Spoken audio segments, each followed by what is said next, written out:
what was the exact specific trigger to put for you the first word on the script that you wanted to write about? I'd read a book about a woman losing her sister, and I was very, very moved by it. And I thought, why does nobody write about this? Why does nobody, engage with this as a subject matter? It doesn't need to be traumatic and distressing.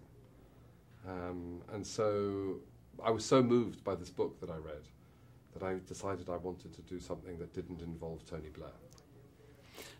And how did the character come up? I mean, was it immediately obvious for you, the three main... Yes, it was. I started with the twins, and from that, the character of Marie and the character of George came completely instinctively and without premeditation. And what was the trap you wanted to avoid in doing such a subject matter? I wanted to avoid pretending that we had a scoop or any special answer. I wanted to avoid being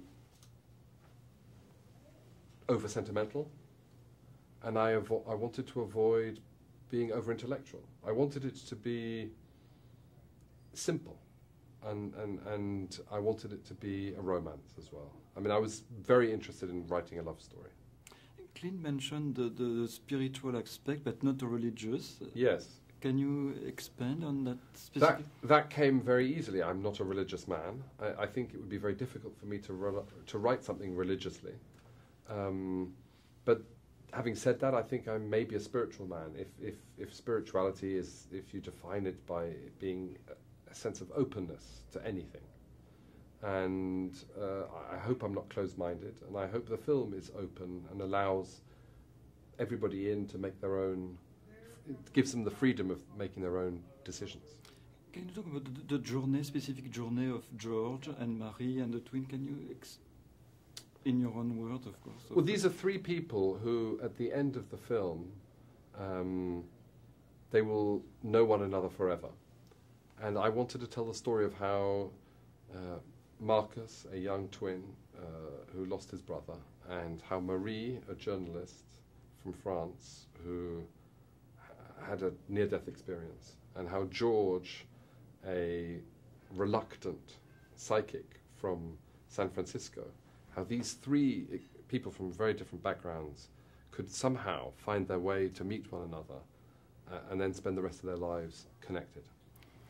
Your very first conversation with Clint Eastwood, what was it exactly? I mean, what do you recall? The first conversation I had with Clint Eastwood was on set, and we were discussing how a very famous actress from another country had rung him up saying that she wanted to play the part of Marie. And that would have involved changing the nationality.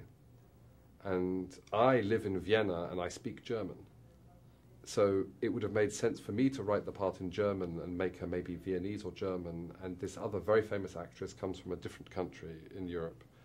And both Clint and I, our first conversation was about how much we agreed that Marie could only be French.